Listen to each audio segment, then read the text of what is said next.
বর্ণতা express দেখার পর আমার রিয়াকশন হচ্ছে ওয়াও ওয়াও। এই ঈদের সেরা মুভি হচ্ছে বর্ণতা এক্সপ্রেস। কি নেই এই মুভিতে?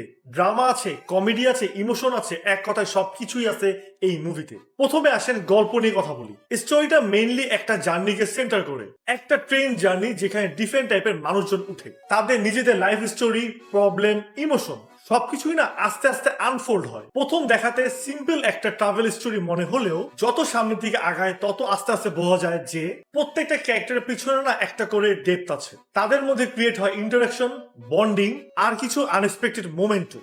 এই সব কিছু মিলে না স্টোরিটাকে আরো অনেক বেশি এঙ্গেজিং করে তোলে। এবার আসেন অ্যাক্টিং নিয়ে কথা বলি। এক কথায় মুভির কাস্টিং ছিল অনেক বেশি জোস। মোশাররফ করিম উনি যখনই স্ক্রিনে চলে আসে ন্যাচারাল একটা প্রেজেন্স ক্রিয়েট হয়। এই ব্যক্তিটার কমেডি টাইমিং ছিল এক কথায় দুর্দান্ত। যতক্ষণ মোশাররফ করিম ছিল স্ক্রিনে আপনি চাইলেও আপনার চোখ দুটো সরাতে পারবেন না ভাই। সাবিলা নূর তার পারফরমেন্স ছিল এক কথায় অনেক বেশি ন্যাচারাল এবং অনেক বেশি রিলেটেবল।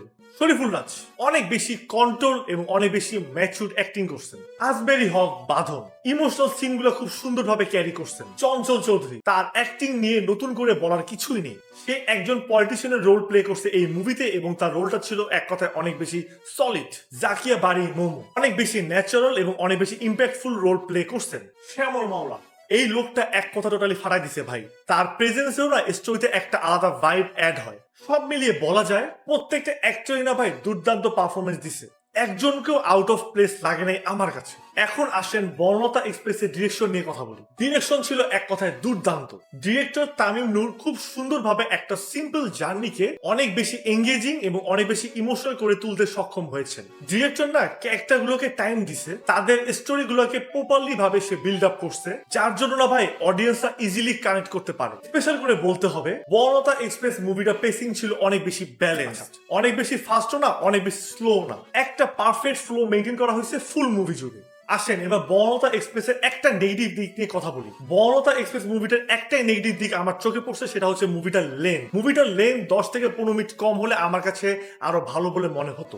মুভির ব্যাকগ্রাউন্ড মিউজিকও ছিল এক কথায় অনেক বেশি দুর্দান্ত।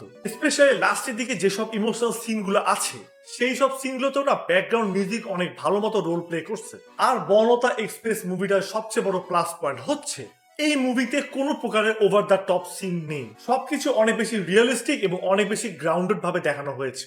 কোনো ধরনের আননেসেসারি ড্রামা নেই এই মুভিতে। যে গল্পটা দেখানো হয়েছে সেটা না একদম ন্যাচারাল ফ্লোতেই আগায়, যার জন্য দেখতেও অনেক বেশি বিলিভেবল লাগে এবং ইজিলি না কানেক্ট করা যায়। এবং এই সিম্পলিসিটাই হচ্ছে মুভিটার সবচেয়ে বড় স্ট্রেংথ। এখন মুভির কমেডি নিয়ে কথা বলি। বর্ণতা এক্সপ্রেস মুভির কমেডিগুলো আপনাকে হাসতে বাধ্য করবেই ভাই।